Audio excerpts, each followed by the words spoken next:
here. All right. Well, good morning, good afternoon, everybody. Thank you for joining our Chef Corner. My name is Chef Jim, and I am the regional chef for the Intuit portfolio. And my colleagues and I are putting together this series for you to be interactive and educational, hopefully, and entertaining, of course, because we love to have some fun at work, don't we, guys? So today's subject matter is pickling and preserving or using pickling as a way of preserving seasonal fruits and vegetables. As chefs, we're all passionate about using things that are local and in season, and I know that's super important to small businesses in our area, which is important to our partner and client Intuit. So I thought this would be a great way to show people this technique that sometimes is perceived to be very difficult. I know the canning portion of this is what I'm gonna show you guys today, using a hot water bath to preserve vegetables to make them shelf stable for your pantries at home. This is an ancient technique.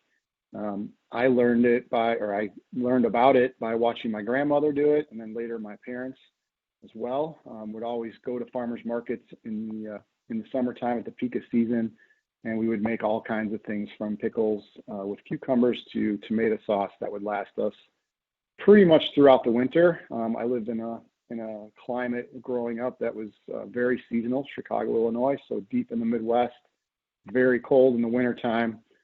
So we would capitalize on the harvest of the summer to eat fresh, delicious flavors throughout the year. And the way my parents did it were a couple different ways. And hot water bath was definitely one of them. We also use the freezer and the refrigerator, and we'll talk a little bit about that today too. So we're going to kick off here with a video that we put together.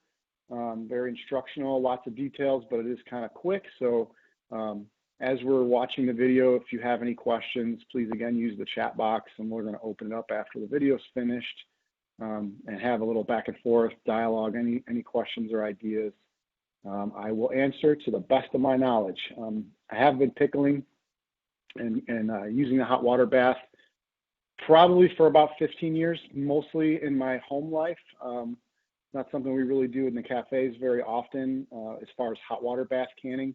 We definitely pickle vegetables there, and we use the refrigerator method that you'll learn about in the video. So let's go ahead, watch the video, and then let's have some fun dialogue after. Hope you enjoy it. Okay guys, I'm going to show you everything that you need to run a hot water bath for canning as a preservation method. All this equipment that you see here you can find at most restaurant supply stores, but definitely also at hardware stores carry them, and a lot of grocery stores do too. So real important that you have a pot. I've got a couple different sizes here depending on how much canning you do, but what's really important, I just use this tamale pot here because this kind of separates the hot water from the jars, giving it a little buffer. But you can also lay down a clean towel or insert a round rack that fits into your pot as well. You're going to need some clean and sterile jars. The size of the jar and the shape all depends on what you want to preserve and in what quantity. You can see I have some larger ones here for big parties when I have a lot of friends over, and then smaller ones just for everyday use. Okay, so lots of different sizes as you can see. This tool here is what we use to safely lower and raise the jars in and out of the water. And then this tool helps us make sure that the seal stays nice and clean. I'll show you how to fill the jars in a little bit. These are all very important. And then of course the bands and the lids. It's really good to use brand new ones for each time you can, because it creates a seal here by using the heat from the water.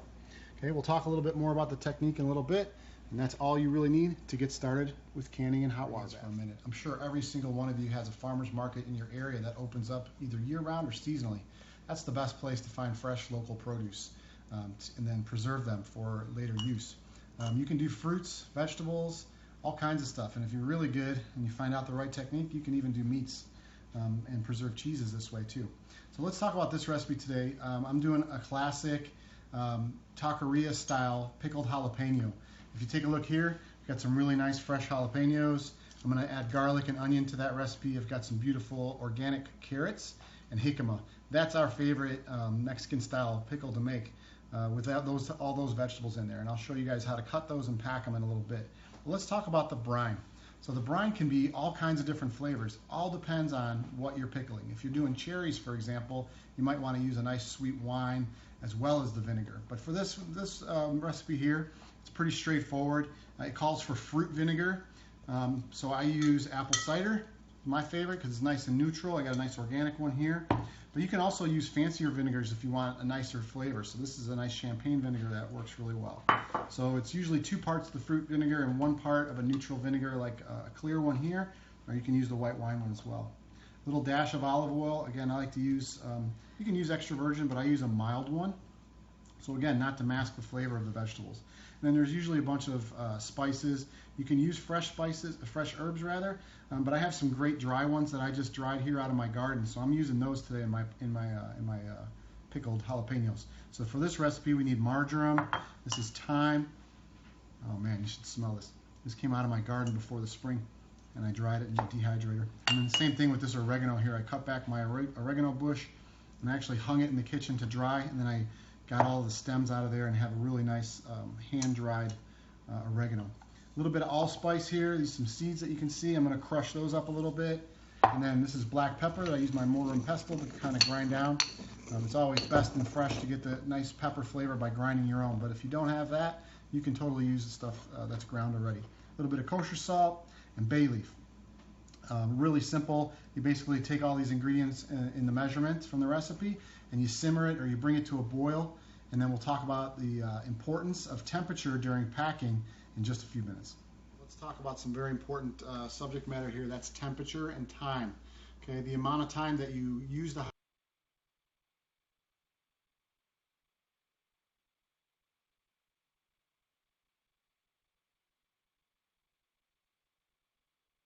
all this equipment that you see here, you can find at most restaurant supply stores, but definitely also at hardware stores carry them, and a lot of grocery stores do too.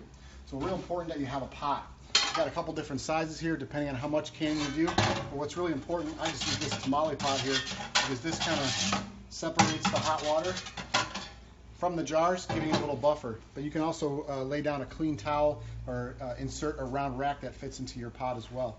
You're going to need some clean and sterile jars. The size of the jar and the shape all depends on what you want to preserve and in what quantity. You can see I have some larger ones here for big parties when I have a lot of friends over, and then smaller ones just for everyday use. Okay, so lots of different sizes as you can see. This tool here is what we use to safely lower and raise the jars in and out of the water, and then this tool helps us make sure that the seal stays nice and clean. I'll show you how to fill the jars in a little bit. These are all very important. And then, of course, the bands and the lids.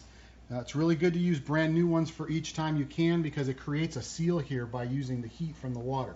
Okay, we'll talk a little bit more about the technique in a little bit, and that's all you really need to get started with canning and hot water baths for a minute. I'm sure every single one with canning and hot water baths is very, very important to making safe pickles that are going to be able to be stored on the shelf at room temperature until you open them. Okay, so some very important things to remember is all of your utensils have to be clean and sanitized. So first, I ran these through the dishwasher, which also uses temperature to sanitize, but I wanted to make sure they were hot and soapy water and sanitized in the dishwasher. And then I boiled them in the hot water bath. So this water is boiling now, and I had them sitting in here for about 20 minutes. Okay, it's very important to do that to make sure that you ensure that there's no bacteria left over. That includes all of your bands and lids. Okay, everything's got to be sanitized in a hot water bath, and I even use my little funnel there as well. So after the 20 minutes of boiling, after you wash them and sanitize them, you boil them, then you let them set. They should be very warm when you fill them because you're going to put hot brine in here. If you put the hot brine into cold jars and then you dunk them back in boiling water, they're going to shatter. You don't want that to happen, so it's really important to have the jars nice and hot. So I'm going to leave these in here until I'm ready to fill them. Okay, that's my tip to you. Make sure they stay nice and hot in there until we're ready to go. All right, and then I wanted to remind you too that you need some sort of labeling system. This is just painter's tape. A lot of chefs use this, but you can get fancy labels. But the important thing is just to make sure that you put the name and the date that you pickle them. I would also include the year because these are shelf stable and they can last quite a long time in your pantry. So I make sure that I label them with the complete date so that way I can rotate them in as I make more each year. So that I'm making sure I'm using the first in, first out method to make sure we're rotating everything properly, I should say. Let's make some brine. Like I said earlier, the brine it all depends on what you're pickling. We're making a savory pickle today. It's kind of got a Mexican flair to it, so hence all the different herbs and spices that we have. So find a great recipe online. There's tons of content out there. We're sharing some recipes of my favorites with you guys today.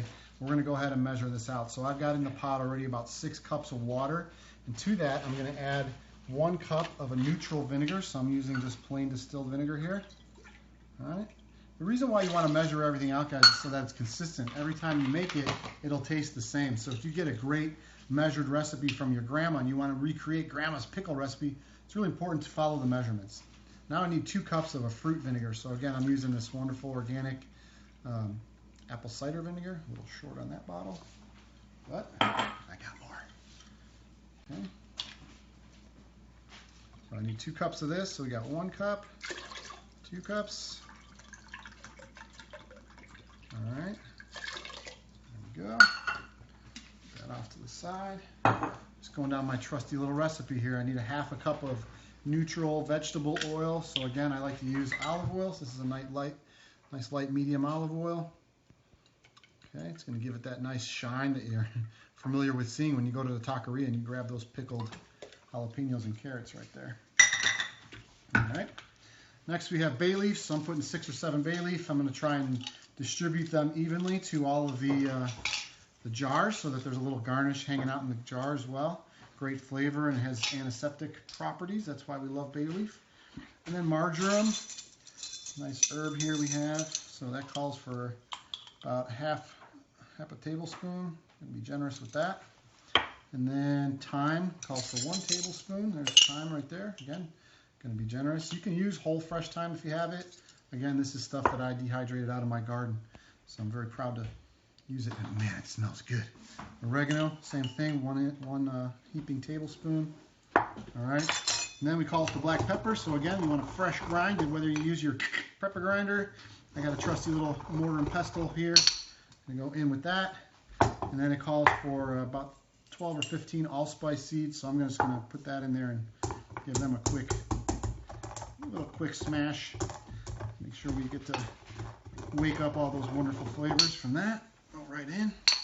All right, we got pepper, and then we're going to add salt to this. So that's about a tablespoon of salt, but then I'm going to taste it after. Again, you got a lot of vinegar. You don't want to make it too salty. You want a nice balance, okay? All right, so you bring all of these ingredients to a boil, and then they're ready to go on top of the jars that are going to be filled with all of our cut vegetables. So we're going to cut the vegetables now. We'll come back and I'll show you how to pack the jar properly and fill them with the brine. I'll show you guys how to properly fill the jar, and we're going to talk about knife cuts a little bit. So I use, again, this wide mouth funnel, and that's going to help me keep that 1/2 inch to 1 inch gap between the liquid and the vegetable. So my rule of thumb is never go past the edge of the funnel here. Okay, so you can see I already started filling that jar, and then I have all my ingredients here. So let's talk about the size of things, okay?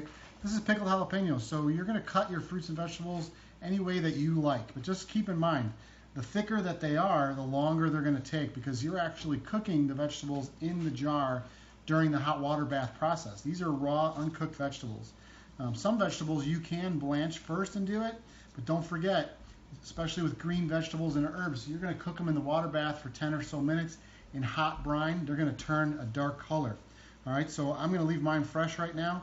We're going to add hot brine to these jars, and because the jars are still a little warm, add the hot brine to them. I'll show you guys how to seal them up and cook them in a minute, but let's do a quick fill here. So, layer it however you want, but again, the funnel helps you protect the side of the rim to make sure that the seal stays good.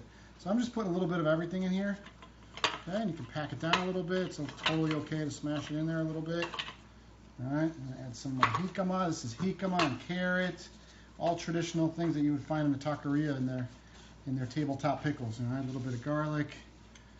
All right, and next we're going to add the brine, and I'll show you how to cook them in the water bath. How to fill the jars properly and secure the lids before setting them in the water bath. So these jars and lids and rings just came out of the water bath. They've been washed in soap and water and then sanitized in clean hot water, and then we actually boiled them for about 20 minutes to ensure that they're sanitary. Again, they're warm because we added hot brine to them, as well as our raw vegetables. So again, like I touched on a couple minutes ago, the size of the vegetable is going to determine your cooking time. So I recommend following whatever recipe you're using, but think about the timing that you have as far as cooking them. What cooking them is going to do is it's going to ensure that this seal sets, and it's going to, as it cools, it's going to create a vacuum. That's what allows it to be shelf stable. The preservation method is using the vinegar to preserve the vegetables as well. So what's important is to make sure that you don't fill the vegetables past 3/4 of an inch to an inch from the top, and then you're going to bring the brine right below the level. So again, I filled it right to the bottom of this. Perfect measurement. I got a nice little gap there. All right. Make sure that the rim is clean. You see I got a little bit of herb on there, so I just want to make sure, very important, if there's anything in there, the seal will not connect properly. So that part is real important. This is nice and clean. All right, so the lid goes on, and you put the ring on it, and you're just going to finger tighten. You're going to finger tighten so it doesn't come off in the bath, and that way the seal will meet the top of the glass. So I'm not screwing down really hard. We're going to check it after. So if you hear this, hear that? So that's what it sounds like before it's sealed. Once it's sealed, it should have a nice, even, flat suction on that, okay? So we're going to pop all these lids on here. Nice and finger tight. All right.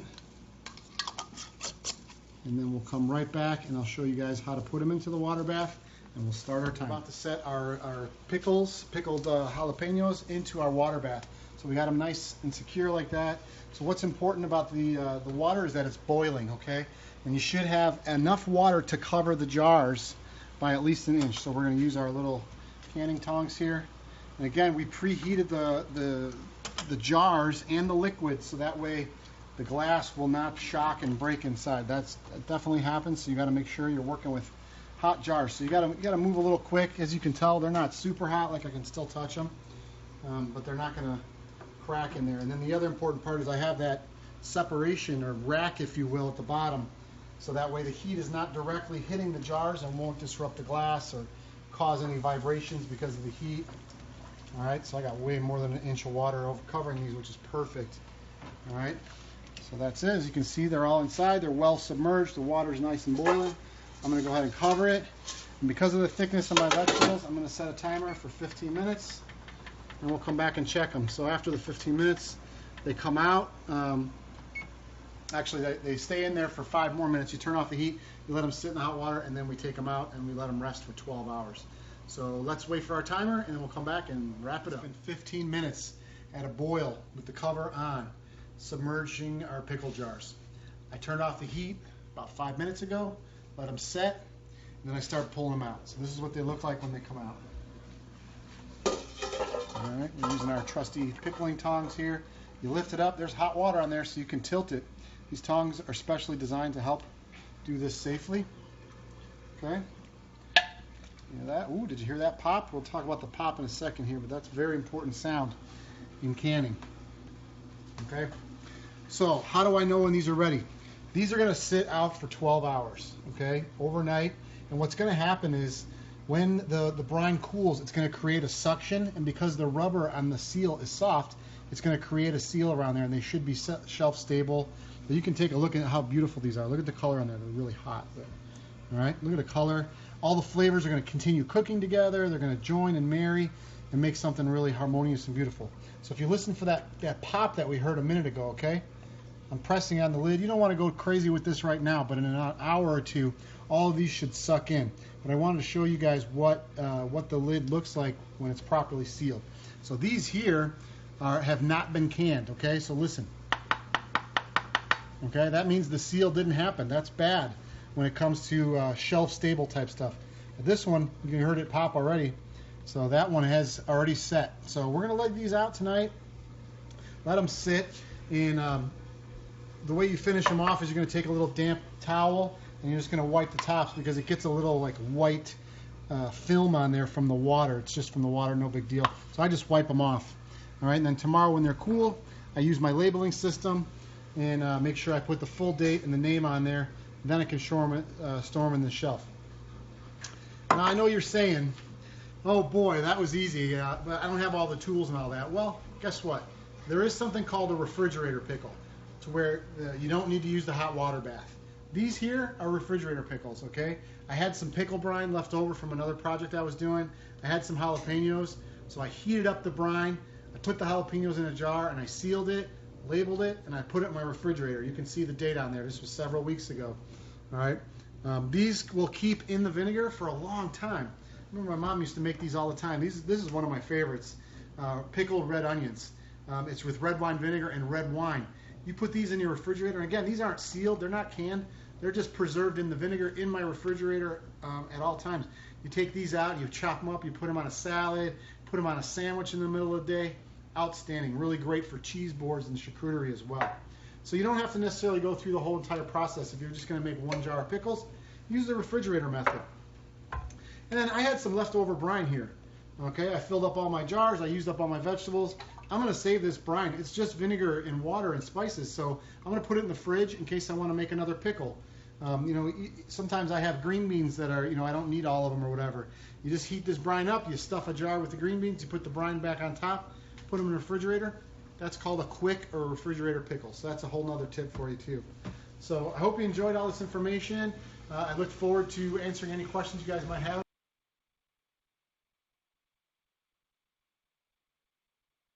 All right. Well, hope you guys enjoyed that. Obviously, I'm not a professional videographer, but there was a little bit of a delay there and a little bit of overlap too, as I'm learning how to edit these things and asking for a lot of help. But anyway, came out okay. The sound on the jar at the end was very important, and the delay kind of messed it up. But what I was clicking on were the difference between the ones that I canned in the hot water bath and the ones that were not canned in the water bath. So if it's canned and sealed properly, there should be no click.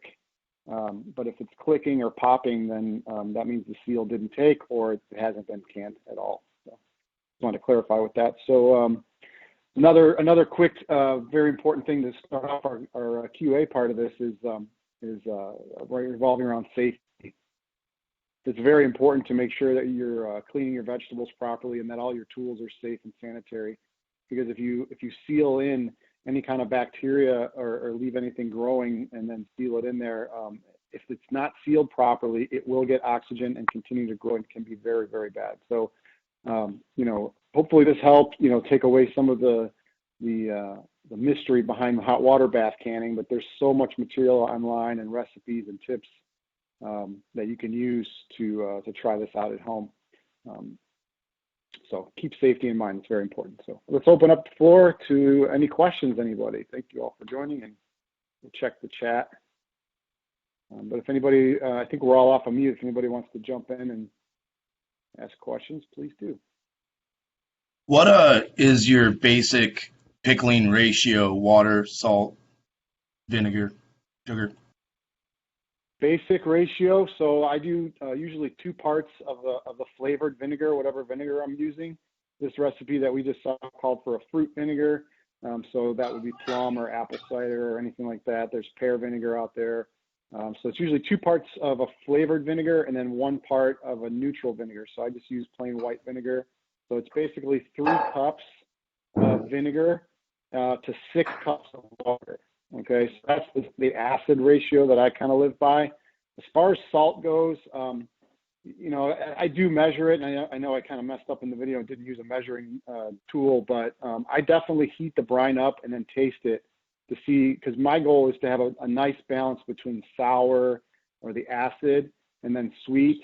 I also have to keep in mind what am I pickling in the brine. So if it's pickled cherries or berries or something that's sweet, I don't want to add too much sugar to it. For the jalapenos, there was no sugar in that recipe whatsoever because I like the nice briny, very spicy of the chili pepper. But for like the pickled red onions, there's quite a bit of sugar in there because I like them to be more like a candied red onion. So it all depends. But the basics, to answer your question, is 1 part vinegar to 2 parts water, and then the blend of the vinegars is important too. Hope that answered your question.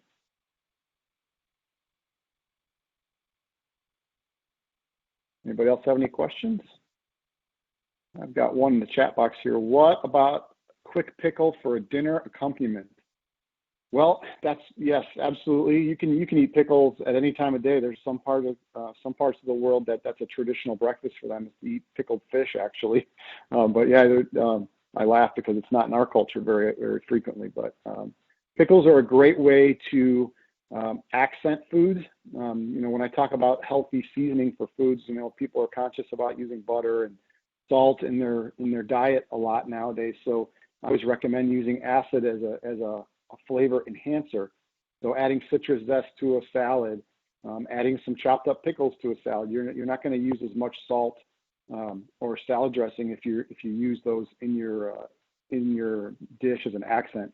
And then oftentimes we garnish with pickles too. I know I've used that pickled red onion recipe on a million fish dishes, where I just put a little dollop of that, twist it up right on top of the fish, and it looks really good.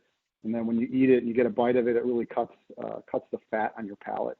So yes, Mike, to answer your question, it's a great dinner accompaniment.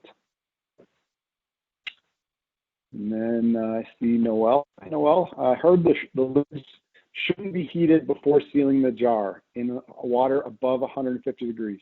Yeah, I've always been taught to put them in. I don't boil them for the full 20 minutes, but they go in right at the end when the jars are sitting and waiting to be filled. I always leave them in the water. I turn the water off so it's not a ripping boil, but I leave the bands and the lids and the jars in there and take them out, and they cool slightly before I actually assemble and leave it back in.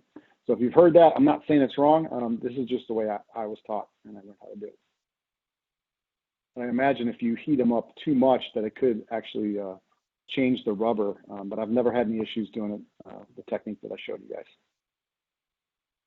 I got some of the jars here, and you can see, nice and sealed. All of them came out really good today. My wife's asking me when can we open them and eat them. One thing I didn't talk about is the amount of time that you should leave them in the jar before eating them. Absolutely, I think we can open these up and eat them today. Will they get better after a couple days? I fully believe they will. But then it comes to a point where they're going to be consistent over time because they're going to sit on the shelf. They're not going to continue to flavor. However, the refrigerator method or the quick pickle method, for example, if you heat up the brine and then you add it to the refrigerator pickle and start it that way, it will be ready within a day or so. If you don't heat up the brine, you just made a brine and just put some red onions in there and then put it in your fridge, I would say don't touch it for at least a week. But I can tell you that those red onions that I keep in my refrigerator all the time, after a month, they're like onion candy. You can get them straight. I mean, they're just really good. I mean, we ate them yesterday. I just put them on a turkey sandwich just to kind of give it a kick. So I like to have them on hand at home, just for that reason. For garnishing, if I need a little some flavor or pizzazz on a chicken dish or whatever, I can throw that on there. And I do use that technique at work a lot too. Have I ever made countertop fermented kosher style? No, I have not. I have started reading about fermenting recently. I don't know much about it. There's a lot of science involved that I need to become more educated on. I did just recently have a friend who made the investment. We're all sheltered in place, so he went out and ordered the proper equipment you need for fermentation. He got a case of pickles. He fired it up and he sent me pictures. So excited.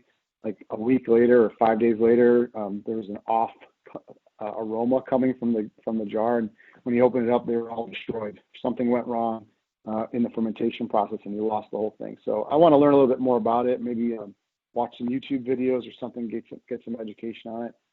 But for me, the method that I showed you guys in the video, it's tried and true. I've been using that one for a long time. It's been in my family for a long time. So I tend to use the hot water bath method personally. One of the main reasons I like it is it doesn't take up a lot of room in my refrigerator. I made 8 jars of jalapenos last night. Now I'm going to have them on my shelf. I can grab one whenever I need. A lot of times when my neighbors and friends, stop by or whatever, well, not right now, but usually someone always leaves our house with something in their hand, and that's usually what I use it for. I'll share my pickles and and I use the canning method too. I should mention for just about everything. We make tomato sauce. When when we make Mexican food, I always make a quart or two of salsa. And we'll use what, half a pint for dinner. There's 5 of us eating dinner, and we'll use a half a pint of salsa. So I'll take, half pint jars or even the 1 pint jars and get my hot water bath going when I'm making the salsa, and I'll just can them. We'll use our half a pint for dinner, and then I'll have a shelf full of Serrano salsa. Whatever I make a little bit more, and then plan on preserving it, so it kind of builds up my pantry a little bit for those days that I can't cook so much. Great question. Anybody got anything else?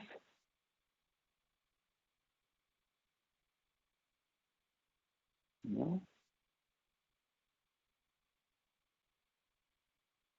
What else?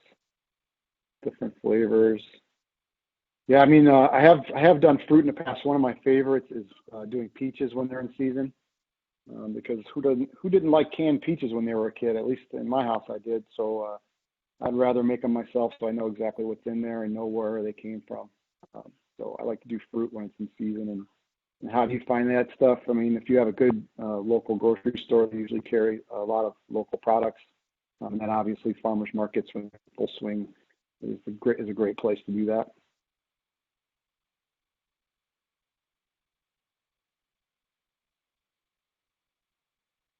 Very cool. Great way of preserving your home harvest too, if you got any gardening too.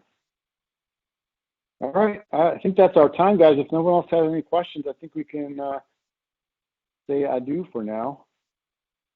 Really appreciate you all joining. We had 17 folks on the call today. It's good participation. Appreciate it. All right. All right. Thanks, Maggie. All right.